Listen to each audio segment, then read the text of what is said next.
Programme रियासत में खुशामदीद। निगरान हुकूमत ने मुख्तसर अरसे में बड़े कामयाब फैसले किए हैं, मुश्किल फैसले किए हैं और एक सोच जहन में आती है कि निगरान हुकूमत अगर एक मुख्तसर अरसे में ये काम कर सकती है तो मुंतखब हुकूमत जिसके पास मैंडेट है और 5 साल का मैंडेट है वो क्यों नहीं कर सकती। और जिन पॉलिसियों का आगाज़ किया है और ख़ास तौर पर मौशी पॉलिसियों का, उसको उम्मीद यही की जा रही है कि कोई भी हुकूमत या कोई भी सियासी जमात आइंदा हुकूमत बनाएगी वो इनके तसलसल को जारी रखेगी। लेकिन एक बड़ा चैलेंज अभी निगरान हुकूमत के सामने दरपेश है। वो चैलेंज है कि इंतखाबात करवाना साफ, शफाफ और मुनसिफाना। और एक और बात, जब आप साफ, शफाफ और मुनसिफाना इंतखाबात की बात करते हैं तो यह भी बहुत ज़रूरी है कि सियासी जमातें उनके नताइज को कबूल करें। माजी में ऐसा नहीं होता रहा, इसके बरक्स होता रहा है। लेकिन निगरान हुकूमत किस तरीके से हिकमत अमली अपनी तैयार कर रही है कि जो इंतखाबात हों और उनके जो नताइज हों वो भी काबिल कबूल हों। बुनियादी जिम्मेदारी इलेक्शन कमीशन ऑफ पाकिस्तान की है, लेकिन मुआवनत फराहम करना ये निगरान हुकूमत का काम है। इन दो मौज़ूआत पर गुफ्तगू करेंगे। मुझे आज स्टूडियो में ज्वाइन कर रहे हैं निगरान वज़ीर इत्तलात और पार्लिमानी अमूर मुर्तज़ा सोलंकी साहब। बहुत बहुत शुक्रिया सर आपका। सबसे पहले वज़ीर आज़म साहब अरब ममालिक के दौरे पे हैं, COP28 में उन्होंने शिरकत करनी है। ये जो इतनी बड़ी तादाद में MOU साइन हुए हैं पिछले 2-3 माह में, $100 अरब का एक तखमीना लगाया जा रहा है। एक तो ये मटीरियलाइज कैसे होंगे, नंबर 1, और दूसरा कि आपने इतने मुख्तसर अरसे में जो काम किया कि पहले से कोई टारगेट सेट करके रखा हुआ था या बस ये होता चला गया? शुक्रिया रज़ा। शहजाद, बात यह है कि अगर ये कहें कि जी इस वफाकी काबीना ने जिसने 17 अगस्त को हल्फ लिया उन्होंने कोई पहले से प्लान बनाए हुए थे, तो ये बात इसका हकीकत से कोई ताल्लुक़ नहीं है। क्योंकि अक्सर लोगों को बशमूल मेरे एक रात पहले पता चला कि जी आप कल जो है वो वफाकी काबीना में आ रहे हैं, और अक्सर लोगों का वजारत का कोई तजर्बा भी नहीं था। तो लेकिन क्योंकि अक्सर जो काबीना के अरकान पर अगर आप नज़र डालें वो अपने शोबे के हवाले से उनका एक तजर्बा है, वजारत का नहीं है लेकिन उस शोबे का ज़रूर है। ये नहीं है कि जिसको ज़राअत का पता था उसको आपने डॉक्टर लगा दिया, ऐसी बात नहीं है। तो इस वजह से शायद हमें ये आसानी हुई है। ठीक। बाकी पिछली हुकूमतें क्या कर सकती थीं और क्या किया, उस पर मैं तबसरा नहीं करना चाहूँगा, क्योंकि मुस्तकबिल जो है वो उसमें हम चाहते हैं कि इन लोगों के साथ ताल्लुकात हमारे अच्छे हों। क्योंकि आप एक लेगेसी छोड़ के जाएंगे या आप एक तसलसल छोड़ के जाएंगे, एक पेस यानी स्पीड छोड़ के जाएंगे, तो आपकी यकीनन ख्वाहिश होगी कि उसी स्पीड से काम आगे बढ़े या उससे तेज़ हो जाए। न सिर्फ ये कि तेज़ हो बल्कि उसका मयार भी बेहतर हो। हम एक हैंड ओवर नोट देकर जाएंगे अगली मुंतखब हुकूमत को हर शोबे के हवाले से, वजारत इत्तलात और नशरियात से लेके मईशत तक, कि जी ये हमने ये मुल्क इस हालत में लिया था, हमने ये किया है और हमारा ख्याल ये है कि ये होना चाहिए। लेकिन हतमी जो फैसला है अगली पार्लिमान और अगली हुकूमत ने करना है। एक बात जो कि मैं शुरू से कह रहा हूँ आपसे, जब पहला जो प्रोग्राम हुआ था उस वक्त से लेकर अभी तक, वो ये है कि पूरी कोशिश हमारी ये है कि मुल्क जिस हालत में हमें मिला था उससे बेहतर हालत में हम अगली मुंतखब हुकूमत को देकर जाएंगे, उससे बदतर हालत में नहीं देकर जाएंगे। तो आपने जो पिछले दिनों चीज़ें देखी हैं उससे ये बात सामने आनी चाहिए। अभी मुत्तहिदा अरब इमारात के साथ जो एदाद शुमार हैं, जो सऊदी अरब के हैं, अभी कुवैत गए हैं वज़ीर आज़म, वहाँ भी मुझे बहुत बड़ी पेशरफ्त के इम्कानात नज़र आते हैं। अब ये तमाम जब मुआहदे और मफाहमत की यादाश्तें आपके सामने आएंगी, उसके फिगर्स आएंगे, लेकिन ये पाकिस्तान की मईशत को स्टेबलाइज करने में पहले से ही अभी से उसका एक किरदार आपको नज़र आना शुरू हो गया है। कल की जो स्टॉक मार्केट थी, बिल्कुल 100 इंडेक्स 60,000 से भी ऊपर चली गई। ये निगरान हुकूमतों में होता नहीं है, बिल्कुल नहीं होता। और मेरा सवाल यही है कि आम तौर पे जो बड़े ममालिक हैं, चाहे वो जितने मर्जी हमारी दोस्त हों, माजी की निगरान हुकूमतों में उनके इस किस्म के इनिशिएटिव या दिलचस्पी हमें नज़र नहीं आई। इसकी वजह यह कि आप लोगों की यानी कि काबीना की, वज़ीर आज़म के जो अंडर काम कर रही है उसकी मेहनत है, या ये भी कि आप लोगों ने एक अच्छा फैसला किया कि तमाम रियासती इदारों को बिठा दिया एक फोरम पे, ख़ास तौर पर मईशत के हवाले से? देखें, तमाम रियासती इदारों के बिठाने का अमल जो है वो हमसे पहले शुरू हुआ था, वो पार्लिमान ने किया था। जी जी। SIFC का जो इनिशिएटिव है उसको पार्लिमान का एक कवर हासिल है और पिछली हुकूमत करके गई थी। जो बात इस निगरान हुकूमत की मुख्तलिफ है वो यही है कि इनके हमारे पास वक्त ज़्यादा मिला है। इससे पहले निगरान हुकूमतों के पास इतना वक्त नहीं था। दूसरा ये था कि पार्लिमान ने, कौमी असम्बली ने, पिछली ने जाने से पहले जो आने वाली निगरान हुकूमत थी उसको कुछ ज़्यादा बाख्तियार बना दिया था, ज़्यादा एम्पावर कर दिया था। मिसाल के तौर पर प्राइवेटाइजेशन लिस्ट जो है, जो हमारे पास मौजूद है, उसमें हमने किसी नई वजारत या महकमे का नाम शामिल नहीं किया, लेकिन जो हैं उस पर तेज़ी के साथ अमल हो रहा है। फवाद हसन फवाद साहब जो है, वो मजाक में कुछ लोग उनको बुलडोज़र कहते हैं, वो जिस तरीके से चीज़ों को बुलडोज़ कर रहे हैं, जिस तेज़ी से आगे बढ़ रहे हैं, तो ये हमारे मुल्क के लिए अच्छी बात है कि हम इन तमाम मसाइल पे, बिजली की चोरी को आप देखें बिल्कुल कि अरबों रुपए की रिकवरीज हुई हैं, स्मगलिंग थी, डॉलर्स की ग्रे मार्केट थी, डॉलर और रुपये की जो तवाज़ुन है जिस तरीके से बिगाड़ा गया था, तेल की, पेट्रोल की स्मगलिंग, डीजल की, ये इन तमाम चीज़ों पे तो जो बात सामने है वो ये है कि अगर आप अपना जो फरीज़ा है वो पूरा करना चाहें तो मुमकिन है। मुश्किल ज़रूर है लेकिन मुमकिन है। थोड़ा सा आगे का बताइएगा कि अभी आपके पास वक्त है इंतखाबात से पहले चंद माह, उस दौरान आप मज़ीद क्या करने का इरादा रखते हैं, ख़ास तौर पे कि कुछ हम ऐसे ममालिक हैं ख़ित्ते में या दुनिया में जिनके साथ हमारे ताल्लुकात अच्छे नहीं हैं, लेकिन हमारी ख्वाहिश है कि हमारे सबके साथ अच्छे ताल्लुकात हों बराबरी की बुनियाद पे। क्या इस फील्ड में भी कोई काम या पेशरफ्त का इरादा है आपका? वो अंग्रेज़ी में कहते हैं ना, wishes were horses beggars would ride. ख्वाहिशात अगर घोड़े होते तो भिखारी उन पर चढ़ के सवारी कर रहे होते।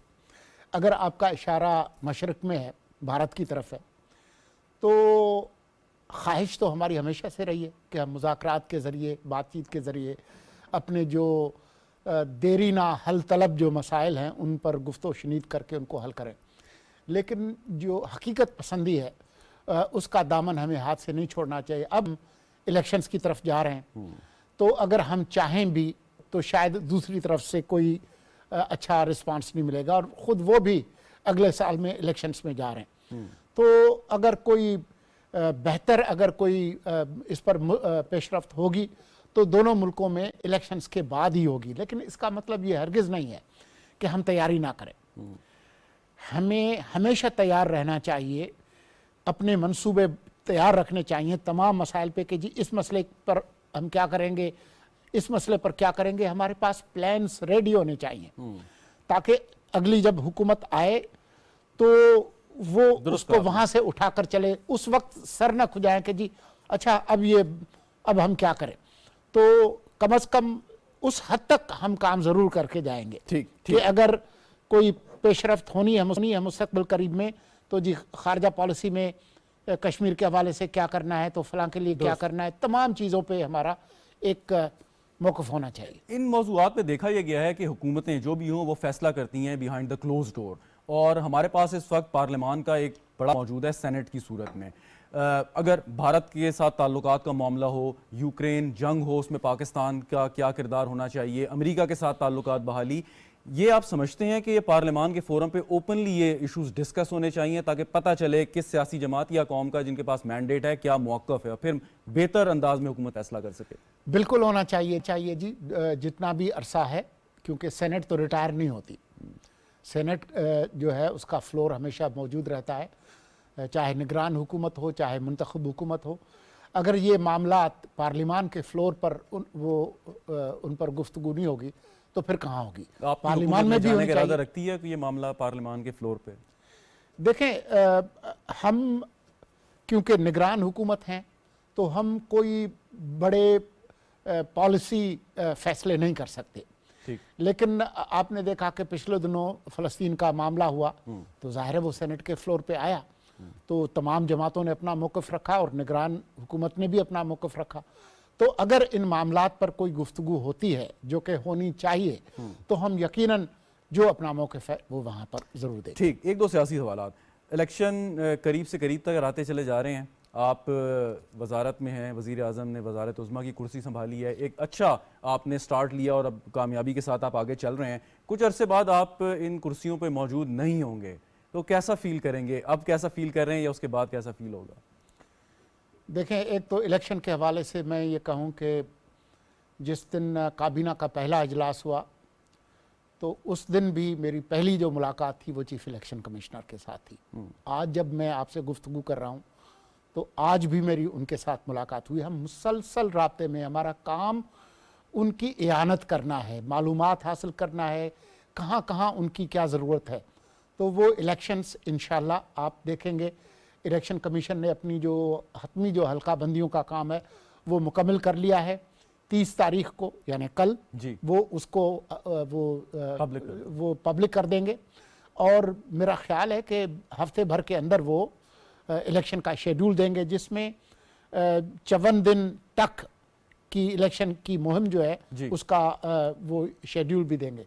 तो तमाम चीज़ें बिल्कुल अपने रफ्तार से ठीक सिमत में आगे जा रही हैं और असल बात ये नहीं है कि आप किस कुर्सी पे बैठे हैं। असल बात यह है कि जहां भी आप बैठे हैं आप अपनी जो इस्तिताअत है उसके मुताबिक इस मुल्क के लिए, इस कौम के लिए क्या कर रहे हैं। आपने बिल्कुल सही फरमाया, लेकिन अगरचे एक आईनी तौर पे एक वक्त मुकर्रर है कि कब तक आपने निगरान हुकूमत ने काम करना है और फिर इलेक्शन के बाद जाहिर है कि जिम्मेदारियां आगे जो है वो तफवीज़ करके आपने चले जाना है। लेकिन फिर भी आपने जो काम किया मुख्तसर अरसे में, कभी ख्वाहिश तो होगी कि शायद कुछ वक्त ज़्यादा मिलता तो मज़ीद अच्छा काम कर सकते थे। देखें, बात यह है कि ये अहम नहीं है कि आपको कितना वक्त मिला है। अहम ये बात है कि जितना वक्त मिला है उसमें आपने क्या किया है। दुरुस्त। वो अब्राहम लिंकन ने कहा था कि it's not about the number of years in your life, it's all about life in those years.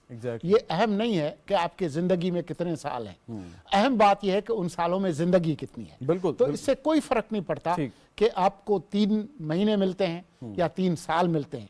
जो वक्त आपके पास है आखिरी दिन तक, आखिरी घंटे तक आपने अपनी कारकर्दगी दिखानी है। आपने अभी जिक्र किया इलेक्शन कमिश्नर से आपकी मुलाकात हुई और बुनियादी जिम्मेदारी साफ शफाफ इंतखाबात कराना इलेक्शन कमीशन ऑफ पाकिस्तान का काम है।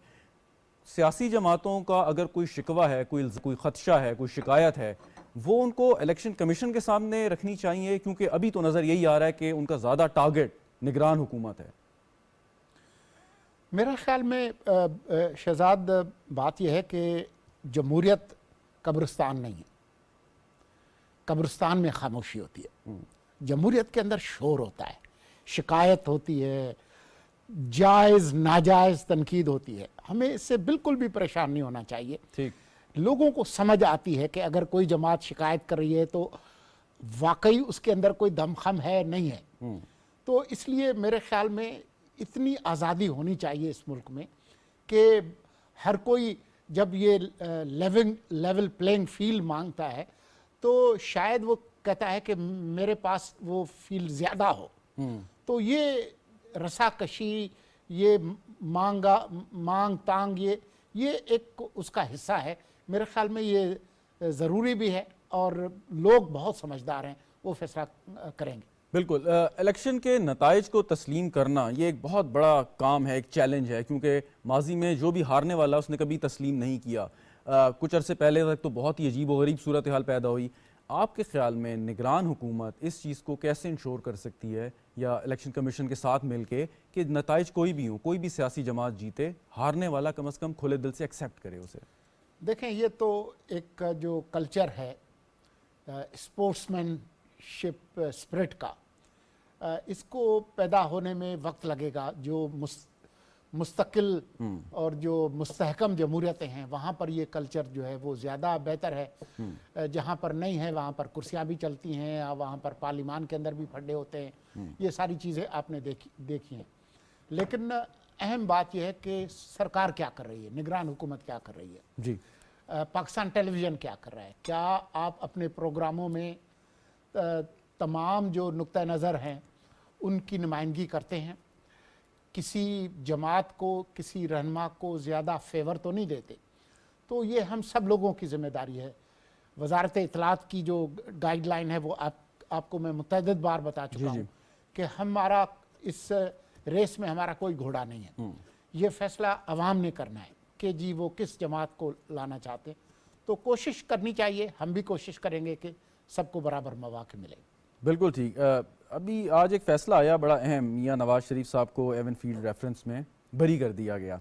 कुछ लोग कहते हैं कि ये भी उसी सिलसिले की एक कड़ी है कि जो फेवर्स दी जा रही है तासुर है या तनकीद है उनकी मुखालिफ जमात का। कुछ कहते हैं ये कोर्स करेक्शन है कि अगर माजी में किसी को सज़ा मिली और वो दुरुस्त अंदाज में या ठीक नहीं मिली तो अब वो कोर्स करेक्शन होगी, उन्होंने अपील की। आपका क्या टेक है इस पर?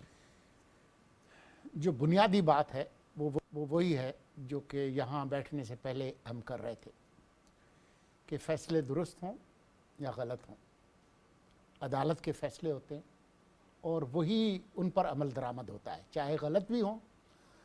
अदालती तारीख़ में पहले बहुत सारे गलत फ़ैसले भी हुए, लेकिन तारीख़ फिर उनका फ़ैसला करती है। तो मैं समझता हूँ कि एक फ़ैसला हुआ है नवाज शरीफ साहब के हवाले से। आपने देखा कि उसी फैसले में, उसी केस में उनकी बेटी और उनके जो दामाद थे उनको पहले ही बरी किया जा चुका क्योंकि जब वो केस सामने आया कि जी आप तो यही नहीं तय कर सके कि इस चीज़ की मालियत कितनी है और इनकी अपनी हैसियत क्या थी, तो आपने असेट बयान मीन्स का केस कैसे बना दिया। तो बहरहाल, लेकिन उसके बावजूद इस फैसले पे तनकीद भी हो सकती है। तो जिनको तनकीद करनी है वो तनकीद करें, जिन्होंने वेलकम करना है उसको वेलकम करें, जिसने चैलेंज करना है वो जाकर उसको चैलेंज करें। अभी भी सुप्रीम कोर्ट मौजूद है। तो जो अदालत के फैसले हैं वो तारीख़ की अमानत होती हैं, उनमें मीडिया में भी उन पर गुफ्तगू होती है और अदालतों के अंदर भी होती है। तो बहरहाल ये एक फ़ैसला है और वो इम्प्लीमेंट होगा, चाहे किसी को अच्छा लगे चाहे किसी को बुरा लगे। सुप्रीम कोर्ट का एक फ़ैसला आया जिसमें फ़ौजी अदालतों के ख़िलाफ़ उनको ख़त्म करने का कहा और सारे केसेस जो हैं वो सिविल अदालत में भेजने का हुक्म हुआ। उस पर आप लोग अपील में गए हैं, दोबारा इंट्रा कोर्ट अपील में। लेकिन हमने ये देखा कि चाहे वो 9 मई का वाक़या हो या उससे पहले कोई दहशतगर्दी के वाक़यात हों, सिविल अदालतों में वक्त लगता है, अनड्यू समटाइम्स रिलीफ भी मिल जाता है और शहदा के वर्सा हैं उन्होंने भी इस पर काफ़ी एहतजाज किया और मुतालबा किया, दरख्वास्त की कि इसको रिव्यू किया जाए। आपके ख्याल में अगर ये फ़ैसला रहता है तो मुश्किलात पेश आएंगी दहशतगर्दी के वाक़यात या उनको डील करने के लिए? जी, मुश्किलात तो पेश आएंगी और आपने जो ताख़ीरी जो अमल है उसका भी जिक्र किया, लेकिन इसमें जो बड़ा नुक्ता है वो ये है कि एक पार्लिमान का जो एक्ट है, पार्लिमान की जो सुप्रीमेसी है उसको मानना हर जमहूरियत पसंद का फ़र्ज़ है। तो हम नहीं चाहेंगे कि अदालतें पार्लिमान की जो कानून साजी है उसको तब्दील करें। तो जो बुनियादी जो मोटिवेशन है उसको चैलेंज करने की वो है। बाकी जो अवामिल हैं वो तो हैं ही कि अगर जो फ़ौजी तनसीबात हैं उन पर हमले करने वालों को अगर आप फ़ौजी अदालतों में नहीं लाएंगे तो फिर कहाँ लाएंगे। तो वो सारी बातें तो हैं अपने तौर पर। बिल्कुल ठीक। एक आखिरी सवाल करना चाहूँगा 18वीं तरमीम के हवाले से। बड़ी मेहनत से इसको डिस्कशन हुई, उसको पास किया गया, लेकिन उसके जो समरात मिलने चाहिए थे वो ना मिल सके और डिबेट होती है, जैसे भी आपने कहा कि डिबेट होनी चाहिए हर मामले पे कि हमारे लिए अच्छी बात है या बुरी बात है। 18वीं तरमीम पास हो गई लेकिन उससे हम वो फ़ायदा नहीं उठा सके जो उठा सकते थे। वजह इसकी क्या कि उस तरमीम में कुछ ऐसी चीज़ें थीं कि जो इम्प्लीमेंटेबल नहीं थी या हम अपनी कैपेसिटी से ज़्यादा बात कर गए? देखें, कोई भी कानून जो है वो कोई मुकद्दस सहीफ़ा उस तरह से नहीं होता, लेकिन उस के अंदर अगर कोई गलती है तो उसको तब्दील करने का अख्तियार भी पार्लिमान के पास है। निगरान हुकूमत उसको तब्दील नहीं कर सकती और हम नहीं चाहेंगे कि एक वज़ीर के तौर पर मैं उसके पर तबसरा करूं। जब मैं वज़ीर नहीं था तब मैंने तबसरा किया था और जब मैं नहीं हूँगा तो मैं ज़रूर इस पर तबसरा करूँगा, लेकिन इस वक्त मेरा इस पर तबसरा करना बनता नहीं है। लेकिन आप ये कह रहे हैं ना वो नोट छोड़ के जाएंगे अगली हुकूमत के लिए कि क्या बेहतर है कि क्या गलत है। जी, वो हम ज़रूर छोड़ के जाएंगे, लेकिन अभी आपके प्रोग्राम में उस पर गुफ्तगू नहीं करेंगे या किसी मीडिया पर उस पर बात नहीं करेंगे। वज़ारत इत्तलात के साथ साथ वज़ारत पार्लिमानी अमूर भी आपने संभाल ली है, तो वर्कलोड तो यकीनन बहुत ज़्यादा हो गया होगा। हाँ, ये बात आपने बिल्कुल ठीक की है। लेकिन इसमें जो अच्छी बात है वो ये है कि शायद ये लंबे अरसे के लिए नहीं है, बस चंद माह की बात है, तो उसके बाद जो है वो फिर बंदा आराम करेगा। एक चीज़, अब इंतखाबी शेड्यूल का आपने जिक्र किया, अब मुहिम शुरू होने वाली है, झंडे लगेंगे, पोस्टर लगेंगे, बैनर्स लगेंगे, लोगों का मजमा होगा, बाहर निकलेंगे। गुज़िश्ता चंद साल से हमारी सियासत में कड़वाहट आ गई है, जहरीलापन आ गया है, गुफ्तगू का मेयार गिर गया है, ओए अबे तबे की जो है लैंग्वेज इस्तेमाल होने लगी है। इस सिलसिले में हुकूमतें जो हैं वो एजुकेशन की मुहिम चलाती रही हैं माजी में। आपका कोई ख्वाहिश होगी कि इस जो जमहूर है उनको थोड़ा सा एजुकेट किया जाए कि इख्तलाफ करें लेकिन तरह तहजीब में रह के, दायरे में रह के? देखें, पाकिस्तान टेलीविज़न तो पहले ही इस तमीज़ और अखलाक के दायरे से बाहर नहीं निकलता, और हम भी अभी भी आपने देखा कि जिस तरीके से मेरी मोहतात गुफ्तगू है, वो उसका मकसद भी यही है कि हम दर्जा हरारत को नीचे लाना चाहते हैं। तो वो हम अपनी कोशिश जारी रखेंगे। बहुत सारी हम पे तनकीद होती है, बिलावजह होती है, इश्ताल अंगेज़ होती है, लेकिन हम उसका जवाब इश्ताल अंगेज़ी से नहीं देते, क्योंकि हम नहीं चाहते कि हम उस खेल का हिस्सा बन जाएं कि जिसके नतीजे में ज़्यादा हालात जो है वो ख़राब हो। और आप कोई मैसेज देना चाहेंगे इस हवाले से आवाम को या सियासी जमातों को कि वो अपना किस तरीके से किरदार अदा करें इस 2-3 महीने के दौरान? मैं तो सिर्फ यही तवक्को रखूँगा सियासी जमातों से कि अवाम के जो असल मसाइल हैं उस पर आप अपना कोई प्रोग्राम दें। मईशत के अंदर क्या इस्लाहात होनी चाहिए, हमारी जमहूरियत कैसे बेहतर हो, हमारी मकामी हुकूमतें कैसे बाख्तियार हों आइन के आर्टिकल 140 और 140A के तहत, जो स्टेट मीडिया है और प्राइवेट मीडिया है उसके अंदर क्या इस्लाहात आनी चाहिए, टैक्स का निज़ाम कैसे बेहतर करें, खारजा पॉलिसी को हम कैसे ठीक करें, जो असल इश्यूज़ हैं लोगों की ज़िंदगी से मुताल्लिक उस पर बात हो। यही मेरी ख्वाहिश होगी कि उस पर हम बात करें, बजाय इसके कि जी फ़लाँ ने उसको ये कहा, फ़लाँ ने उसका ये जवाब दिया। Rightly said. बहुत बहुत शुक्रिया मुर्तज़ा सोलंकी साहब, निगरान वज़ीर इत्तलात और पार्लिमानी उमूर मौजूद थे। नाज़रीन, वक्फ़ा लेते हैं, वक्फ़े के बाद प्रोग्राम के दूसरे हिस्से की जाने बढ़ेंगे, हमारे साथ रहिएगा।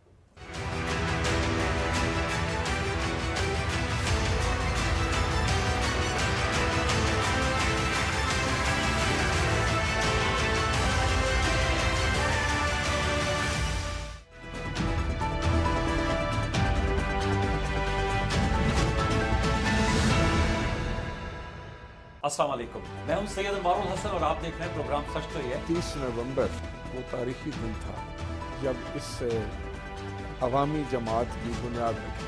आप लोग अपने मंशूर में कोई नया उनसब भी आवाम के सामने लेकर आएंगे? रोटी, कपड़ा और मकान का तो हर दौर में पाकिस्तान पीपल्स पार्टी ने बंदोबस्त किया।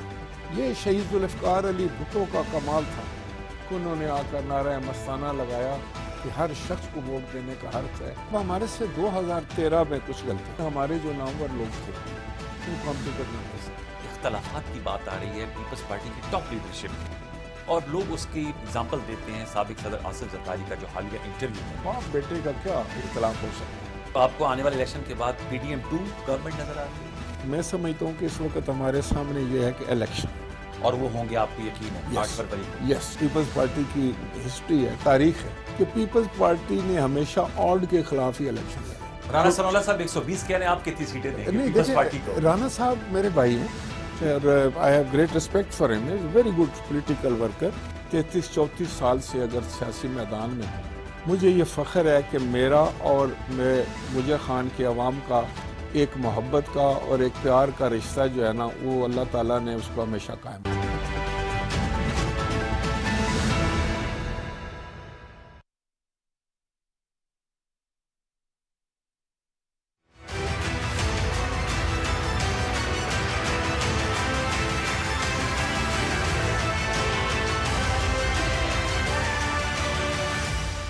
प्रोग्राम में एक बार फिर खुशामदीद नाज़रीन। इस दूसरे हिस्से में हमारे साथ मौजूद हैं निसार चीमा साहब, पाकिस्तान मुस्लिम लीग नवाज़ के रहनुमा हैं, मिर्ज़ा इख्तियार बेग साहब माहिर माशियात हैं, मारूफ बिजनेसमैन हैं, और ग़ुलाम समद साहब माहिर माशियात हैं। बहुत बहुत शुक्रिया आप तीनों हज़रात का हमें ज्वाइन करने का। मिर्ज़ा इख्तियार बेग साहब, आपकी जानिब आता हूँ। कुछ चीज़ें जो इस वक्त हमारे सामने मौजूद हैं मईशत के हवाले से, जैसे स्टॉक एक्सचेंज एक रिकॉर्ड सतह पर इस वक्त 61,000 से ज़्यादा, इसके साथ मल्टी बिलियन डॉलर्स के जो है वो एग्रीमेंट साइन हुए गल्फ़ कंट्रीज़ के साथ, और दीगर अशारिये मुस्बत पाकिस्तान की मिल रहे हैं हमें। ये सब कुछ आप समझते हैं कि जो हमारी पॉलिसीज़ हैं उनकी वजह से है, बस हो गया है, मतलब इसके पीछे होमवर्क है, और अगर निगरान हुकूमत ये काम कर सकती है तो एक मुंतखब हुकूमत तो बहुत अच्छा इससे काम कर सकती है। तो इस तसलसल को आप कैसे देखते हैं मिर्ज़ा साहब? जरा सा आपको क्लैरिफाई करूं, ये खलीज ममालिक तो पहले भी थे, और ये उनकी ज़रूरियात जो फूड सिक्योरिटी की कई सालों से, कई दहाइयों से थी, लेकिन हमने उसको वर्केबल बनाने के लिए, इम्प्लीमेंट करने के लिए वो कोशिशें नहीं की मुख्तलिफ हुकूमतों ने, और पॉलिसीज में जो रिफॉर्म्स लानी थी, जो पॉलिसी में अमेंडमेंट करनी थी, वो नहीं हो सकी, और वो चीज़ें वहीं की वहीं रहीं। इस बार जो पीडीएम हुकूमत ने स्पेशल इन्वेस्टमेंट फैसिलिटेशन काउंसिल, जो सरमायाकारी की काउंसिल बनाई गई है, जो सिविल मिलिट्री क़यादत में काम कर रही है मिलके, जिसमें जनरल आसिम नवाज साहब का बहुत बड़ा किरदार है, उन्होंने इसके लिए होमवर्क करा। इसमें उन्होंने वो तमाम तरामीम करी पॉलिसियों में जो उन सरमायाकारों को चाहिए थी। इसमें रिफॉर्म्स लाए, और जाने से पहले काबीना से उसकी अप्रूवल लेके इन तमाम शोबों के MOU 7 और 8 जो साइन हुए हैं यूई में, और इतने ही तकरीबन कुवैत में हुए हैं, वहां पे वो अप्रूवल लेके गए ताकि सरमायाकार को पूरा एतबार हो कि इसमें अब कोई रुकावटें नहीं है। और इनको अब मटीरियलाइज करने की जिम्मेदारी आप समझते हैं कि अगली हुकूमत पे होगी? निगरान हुकूमत ने काम किया in consultation with all the stakeholders, अब जो नई हुकूमत आएगी वो इन MOUs को अगर मटीरियलाइज करने में कामयाब हो जाए तो it would be a big success for Pakistan. Don't you agree? बिल्कुल, मैं ये कहता हूँ पाकिस्तान की जो पहले पॉलिसी थी कि वो जब शॉर्टफॉल एक्सटर्नल फाइनेंसिंग में होता था, कर्जों की अदायगियों में हमारे रिजर्व्स कम पड़ते थे, तो हम सऊदी अरब, चीन और यूई से सॉफ्ट डिपॉजिट लेते थे। वो हमें 1 बिलियन 2 बिलियन, अभी भी 2-2 बिलियन सऊदी अरब ने दिया हुआ है और 2 यूई ने दिया हुआ है सॉफ्ट डिपॉजिट, जिसको रख के हम अपने रिजर्व पूरे करते थे, और IMF से हमने शराइत पूरी की। लेकिन अब ये जो हिकमत अमली है, ये 1 या 2 बिलियन डॉलर की कर्जे लेके, जिसको सॉफ्ट डिपॉजिट कहते हैं, काम चलाने का नहीं है, बल्कि अब इन्होंने इन्वेस्टमेंट के लिए प्रोजेक्ट आइडेंटिफाई करें। जी बिल्कुल, मतलब it's a big shift and बहुत अच्छी ये तब्दीली है खासतौर पर पाकिस्तान के लिए। मैं आपकी जानिब वापस आता हूँ। निसार चीमा साहब, आप हमारे साथ ही मौजूद हैं। जी हेलो जी, आवाज आ रही है निसार चीमा साहब? जी बिल्कुल आ रही है। चीमा साहब, आज एक बड़ी खबर आज की, और आपकी जमात के लिए तो खुशखबरी के नवाज शरीफ साहब को एवनफील्ड रेफरेंस में जो बरी कर दिया आज अदालत ने। आपके नाक़दीन कहते हैं कि मियाँ साहब जब से वापस आए हैं उन पर जो है उनको फेवर दी जा रही है, आप भी ये जुमले सुनते होंगे अक्सर। तो इस तासुर को इलेक्शन से पहले कोई ज़ाहिर करने की आप कोशिश करेंगे, या आप समझते हैं कि ये बस ऐसी बात है, ज़रूरत नहीं है इसकी? देखिए, गुजारिश ये है कि अगर किसी को इंसाफ देना, अगर फेवर करना है, तो इस तरह की फेवर तो सबको मिलनी चाहिए। देखें, जो फैसला हुआ है, जिस तरह का रिलीफ मियाँ साहब को मिल रहा है, वो सिर्फ ये है कि जो जुल्म उनके साथ हुआ था, जो ज्यादती हुई थी, वो उसका अदाला हो रहा है। और ये जो है, ये इतना अरसा जो बिल्कुल वो इस तरह मजलूम रहे, जो उनके साथ ज्यादती होती रही, कौन उसका जिम्मेदार है? वो लोग जिम्मेदार हैं जिन्होंने अदलिया को, ये कि ये जो मनसब को बेतौकीर किया, जिन्होंने ये है कि रिडिकुलस बुनियादों पे, बिल्कुल मजहबी बुनियादों पे, एक 3 बार जो शख्स जो है मुल्क का वज़ीर आज़म रहा, जिसने मुल्क के लिए बड़े बड़े कारनामे सर अंजाम दिए, जिसने मुल्क को एटमी ताकत बनाया, इसके दिफा को नाकाबिल तस्खीर बनाया, जिसने ये लोड शेडिंग, बिजली की जो बदतरीन लोड शेडिंग थी उस पर काबू पाया, जिसने दहशत गर्दी पे काबू पाया, जिसने मुल्क में मोटरवेज के जाल बिछा दिए, जिसने कौम को सीपैक का तोहफा दिया, उस शख्स को एक मज़ का खेस ग्राउंड पे डिस्क्वालीफाई कर दिया, इस तरह सलाहें दी बेबुनियाद बुनियादों पे।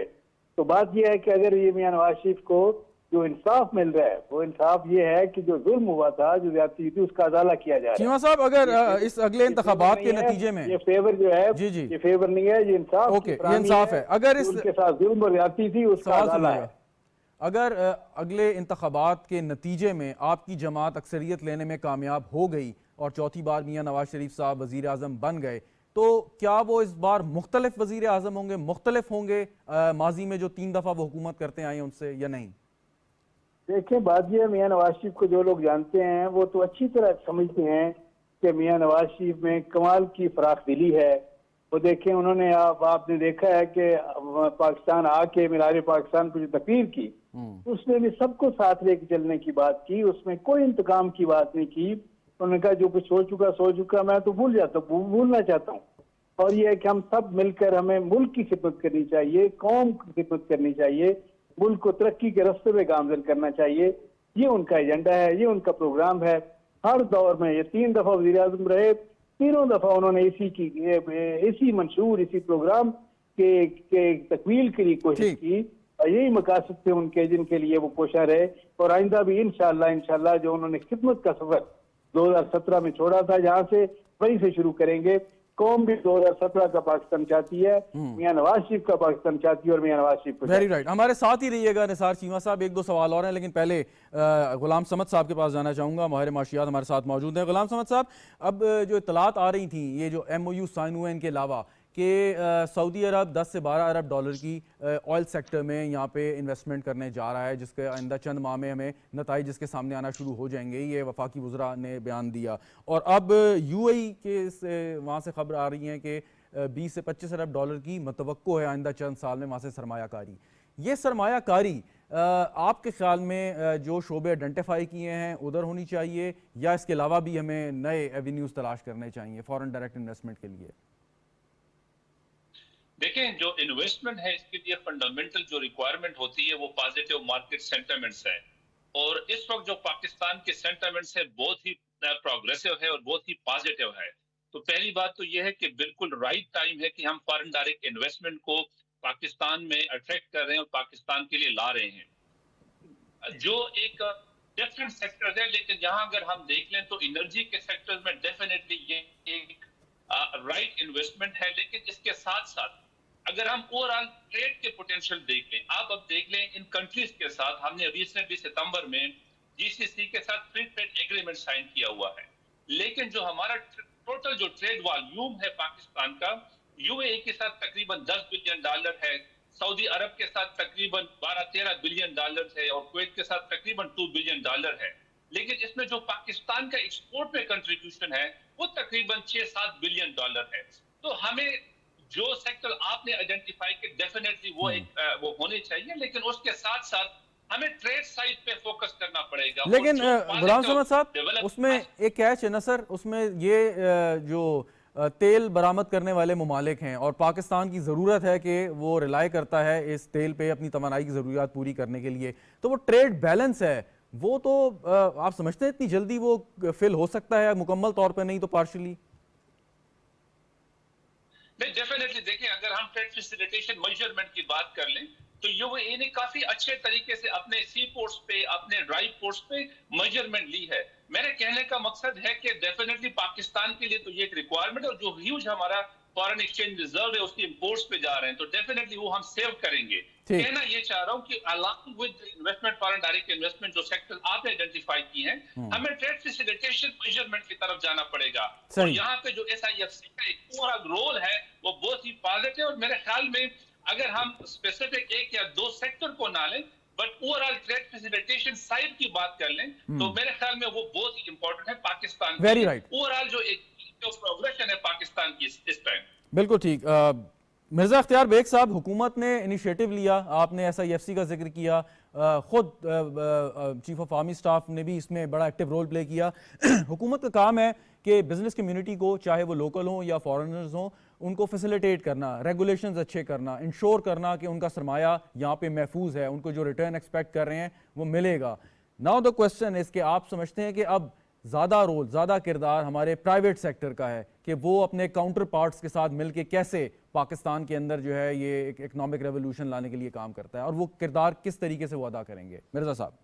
ये आपने बिल्कुल सही कहा कि हुकूमत ने इनेबलिंग एनवायरनमेंट फ्राहम कर दी है और सरमायाकारी की फजा को उन्होंने इनकरेज करा है और हाईएस्ट लेवल पे हेड ऑफ द स्टेट्स के साथ उन्होंने कुछ प्रोजेक्ट सरमायाकारी के साइन करे हैं।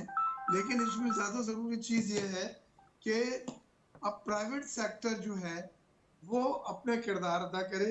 हमें रिन्यूएबल एनर्जी जिसमें सोलर और विंड है, जिसमें यूई बहुत आगे है, लेटेस्ट टेक्नोलॉजी है, उसमें उनके साथ ज्वाइंट वेंचर्स करने होंगे। आईटी सेक्टर में हमें ज्वाइंट वेंचर्स करने होंगे। रिकोडेक में जो आपने देखा है कि सऊदी अरब जो है वो इंटरेस्टेड है पाकिस्तान में सरमायाकारी करने के लिए। उसके साथ साथ फूड सिक्योरिटी के लिए गल्फ कंट्रीज स्टार्विंग, और ये बहुत पुरानी उनकी पाकिस्तान में रिक्वायरमेंट थी, लेकिन हमने पॉलिसियों को अपना सही तरह से नहीं बना सके और हम उनको ये प्रोजेक्ट ऑफर नहीं कर सके। ये पहली बार स्पेशल इन्वेस्टमेंट फैसिलिटेशन काउंसिल के जरिए न सिर्फ वो project identify. Very right, point well taken Mirza साहब। अब्दुल समद साहब, ये जो भी मिर्जा इख्तियार बेग साहब, गुलाम समद साहब जो गुफ्तगू कर रहे थे, प्राइवेट सेक्टर, हम देखते हैं कि दुनिया की जो बड़ी कंपनीज हैं, फॉर्च्यून 500 कंपनीज को ले लें तो एक एक कंपनी का साइज किसी भी छोटे मुल्क की मईशत से बड़ा है और वो उन्होंने तरक्की की, उनको एनेबलिंग एनवायरनमेंट मिली। बिल्कुल सही पॉइंट आउट किया मिर्जा इख्तियार बेग साहब ने। हमारे यहाँ जो हमारे मुल्क में जो कंपनीज हैं अच्छा काम कर रही हैं, यकीनन बहुत मशहूर कंपनीज हैं, एक्सपोर्ट भी करती हैं, लेकिन जब बाहर से हम कहते हैं कि यहाँ पे लेके आएँ, अट्रैक्ट करें, टेक्नोलॉजी ट्रांसफ़र हो, उस ज़िमन में जो है सारे हाथ बांध के हुकूमत की जानिब देखने लगते हैं। इसकी क्या वजह है? खुद इनिशिएटिव लेने में हमारे हिचकिचाहट क्यों है? अब गुलाम समद साहब।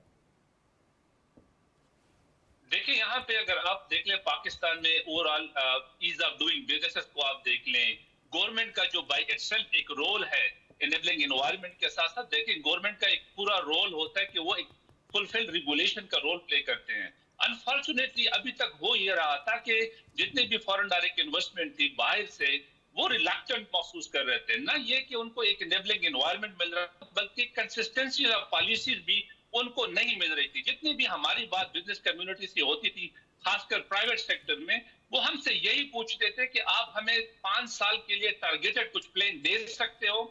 तो अनफॉर्चुनेटली एक टारगेटेड 5 ईयर प्लान भी हम उनको नहीं दे सकते थे कि हमारे टैक्स टारगेट क्या होंगे, हमारे इंसेंटिव स्ट्रक्चर क्या होगा।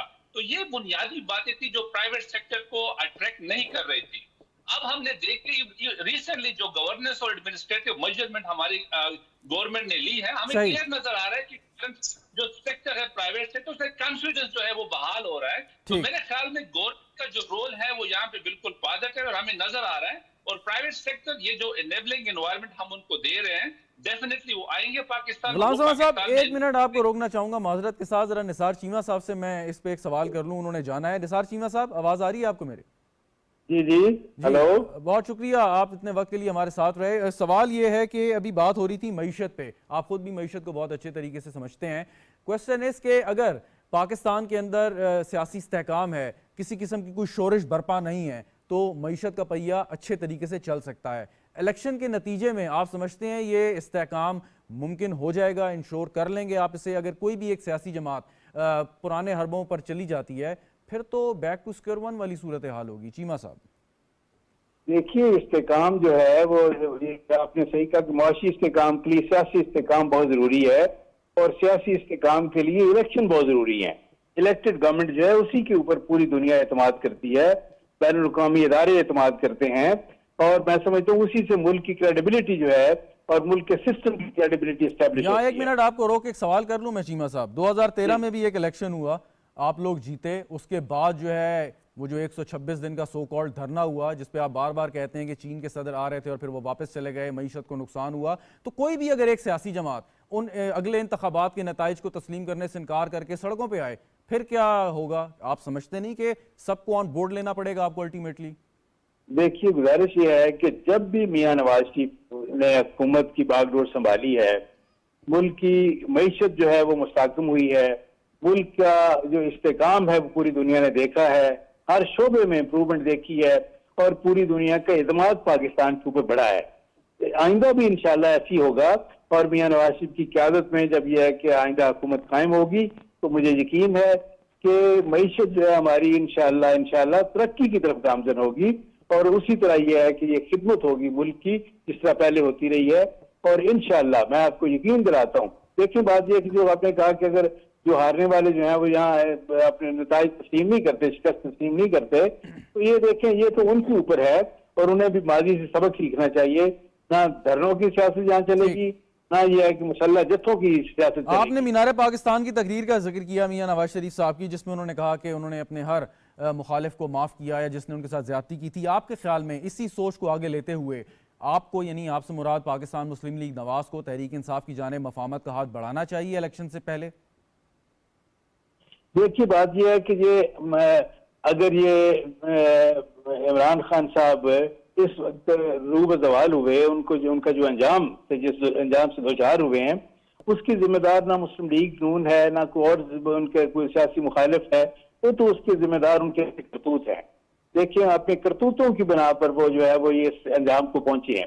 उन्हें अपनी माजी से अपनी गलतियों से सीखना चाहिए, अपना हिसाब करना चाहिए, खुद हिसाबी के अमल से गुजरना चाहिए। सेल्फ अकाउंटेबिलिटी उनके लिए बहुत जरूरी है।